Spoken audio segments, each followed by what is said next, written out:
Hello दोस्तों, नमस्कार। स्वागत है आप सभी का मेरे यूट्यूब चैनल मंत्रा पाठशाला में।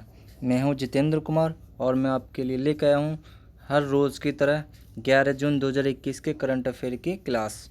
तो आज की जो क्लास है बहुत ही इम्पोर्टेंट होने वाली है आपके हर एग्ज़ाम के लिए।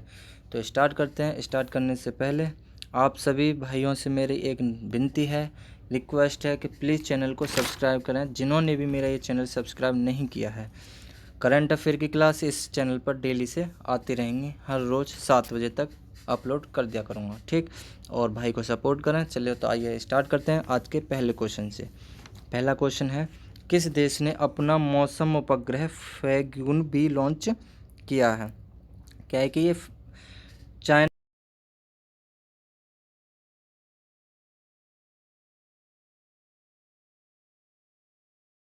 चीन, ठीक।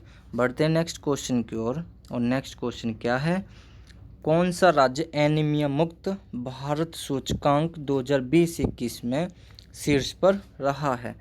तो इसका ये सवाल है सर कि एक्चुअल में ये है क्या कि जहाँ उस राज्य में क्या हुआ कि एनीमिया को बिल्कुल मुक्त कर दिया है, एनीमिया के जो भी केस थे उन्हें बिल्कुल फाइनल कर दिया है, अब उसमें कोई भी केस नहीं है। तो ऐसा करने वाला पहला देश कौन बन गया? अपना भारत का राज्य कौन बना है? वो बना है बच्चों मध्य प्रदेश। मध्य प्रदेश एनीमिया मुक्त भारत सूचकांक में नंबर टॉप पर रहा है। ये रहा है नंबर 1 पर, और इसी सूचकांक में उड़ीसा रहा है 2 नंबर पर, और हिमाचल प्रदेश रहा है बच्चों तीसरे नंबर पर, ठीक। तो बात करते हैं हम नेक्स्ट क्वेश्चन की। नेक्स्ट क्वेश्चन को क्या है, हाल ही में बिटकॉइन करेंसी को लीगल करेंसी के रूप में मान्यता देने वाला विश्व का पहला देश कौन बना है? तो बात करते हैं ये बिटकॉइन। पहले आपको समझना चाहिए बिटकॉइन करेंसी एक्चुअल में है क्या। तो बिटकॉइन करेंसी ये एक वर्चुअल करेंसी है, ये एक आभासी करेंसी है जो ना तो देखी जा सकती है बच्चों और ना ही इसे छुआ जा सकता है। तो ये है बिटकॉइन करेंसी। तो इसे लीगल रूप से जो मान्यता दी है तो वो दी है आपके अल सल्वाडोर ने बिटकॉइन करेंसी को बिल्कुल लीगल मान्यता दे रखी है या दे दी है, ठीक। बात करते हैं अल सल्वाडोर की। तो अल सल्वाडोर की राजधानी है बच्चों सन सल्वाडोर, बहुत ज़्यादा ईजी। और यहाँ की जो मुद्रा है बच्चों, मुद्रा की बात करें तो बच्चों यहाँ की जो मुद्रा है वो है डॉलर यहाँ की मुद्रा है, ठीक। बात करते हैं हम नेक्स्ट क्वेश्चन की। नेक्स्ट क्वेश्चन है, संयुक्त राष्ट्र महासभा के नए अध्यक्ष कौन बने हैं? बहुत ही इंपॉर्टेंट सवाल है। संयुक्त राष्ट्र महासभा के नए अध्यक्ष कौन बने हैं? तो बच्चों इसका राइट आंसर जो होने वाला है वो होगा साहिब अब्दुल्ला महासभा, संयुक्त राष्ट्र महासभा के नए अध्यक्ष बने हैं। और ये हैं कौन? तो मैं आपको बता दूं, ये हैं विदेश मंत्री। ये विदेश मंत्री हैं बच्चों। कहाँ के विदेश मंत्री हैं? ये मालदीव के विदेश मंत्री हैं। कहाँ के?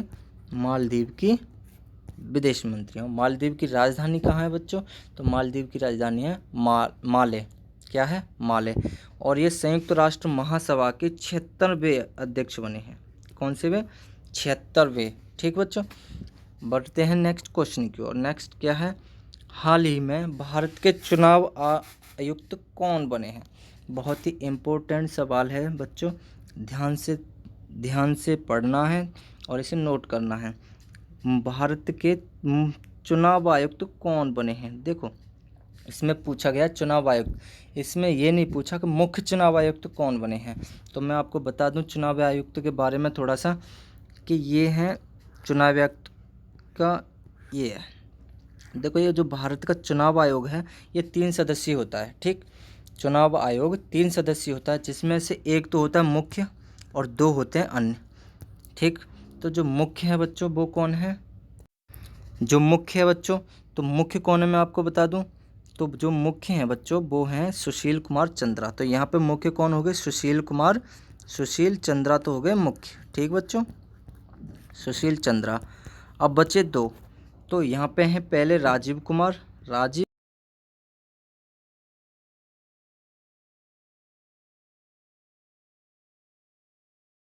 ये जो विकास बैंक है, एशियाई विकास बैंक, एडीबी विकास बैंक है उसके ये उपाध्यक्ष के रूप में अशोक लवासा जी को चुन लिया गया है, या जो एडीबी है उस बैंक के अशोक लवासा कौन बन गए हैं, उपाध्यक्ष बन गए। तो ये जगह थी खाली, तो अब इसे भरने के लिए भारत के जो अन्य चुनाव आयुक्त बने हैं वो बने हैं अनूप चंद्र पांडे।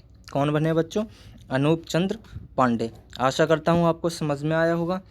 तो बात करते हैं थोड़ी सी भारत के चुनाव आयोग की, किसकी, भारत के चुनाव आयोग की बात करते हैं। तो चुनाव आयोग की जो स्थापना हुई थी बच्चों वो कब हुई थी, बहुत ज़्यादा इम्पोर्टेंट है सवाल, कब हुई थी बच्चों।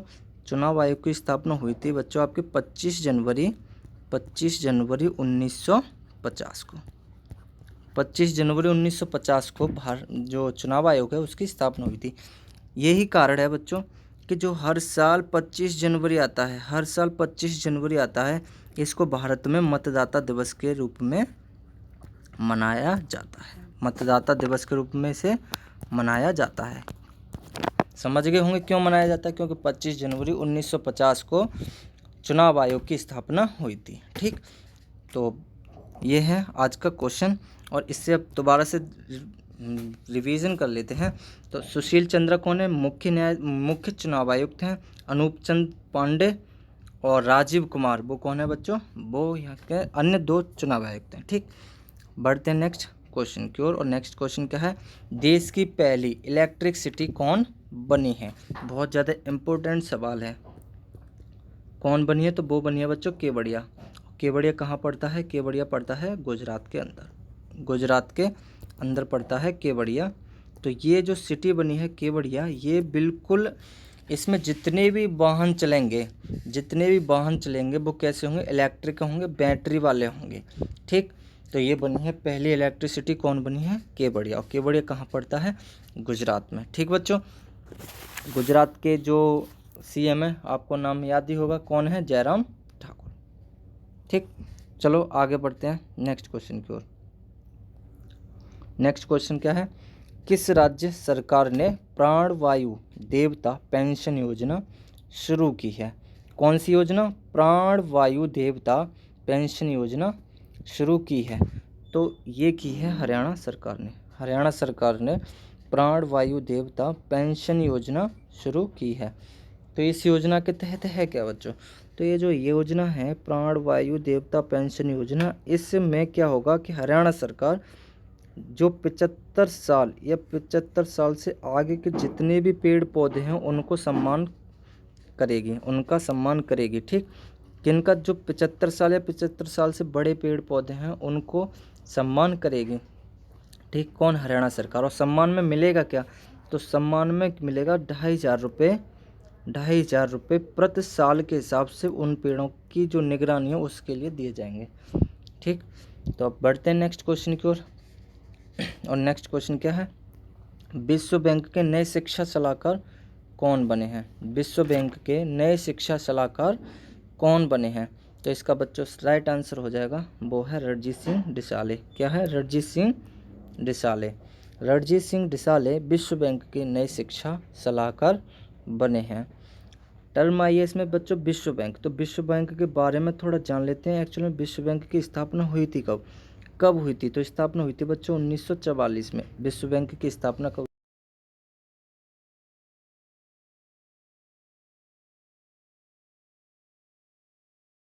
Washington DC. ओके, और वाशिंगटन डीसी में ही आईएमएफ मतलब इंडियन इंटरनेशनल मॉनेटरी फंड, इसका भी कहाँ है, वाशिंगटन डीसी में ही वाशिंगटन डीसी में ही इसका भी हेडक्वार्टर है। और विश्व बैंक का हेडक्वार्टर कहाँ है, वाशिंगटन डीसी में ही है। ठीक, अब बात करते हैं इसके अध्यक्ष कौन है, तो अध्यक्ष हैं बच्चों डेविड मालपस। क्या है, अध्यक्ष का नाम क्या है, विश्व बैंक के जो अध्यक्ष हैं डेविड मालपस। बहुत ही ज़्यादा इम्पोर्टेंट क्वेश्चन है, इतना आपको याद होना चाहिए। ठीक, बढ़ते हैं नेक्स्ट क्वेश्चन की और। नेक्स्ट क्वेश्चन है, अंतर्राष्ट्रीय फुटबॉल में कौन दूसरे सर्वाधिक गोल करने वाले खिलाड़ी बने हैं। तो अंतर्राष्ट्रीय जो फुटबॉल है उसमें सबसे ज़्यादा गोल हैं वो किसके नाम है बच्चों, वो रोनाल्डो के नाम है।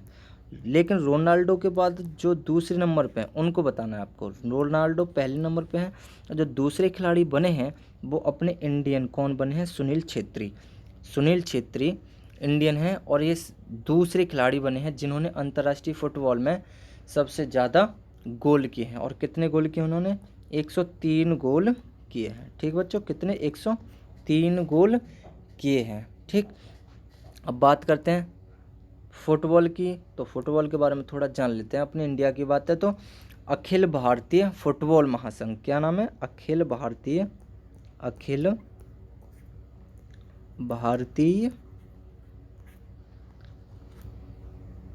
फुटबॉल महासंघ, इसकी स्थापना कब हुई थी? इसकी स्थापना हुई थी बच्चों 23 जून 1937 को। स्थापना कब हुई थी इसकी? 23 जून 1937 को। 1937 को इसकी स्थापना हुई थी। अगर इसका हेडक्वार्टर पूछा जाए इंडिया में, हेडक्वार्टर कहाँ पे है, तो इसके हेडक्वार्टर की बात करें तो बच्चों इसका जो हेडक्वार्टर है वो कहाँ है? द्वारका। और द्वारका कहाँ पड़ता है?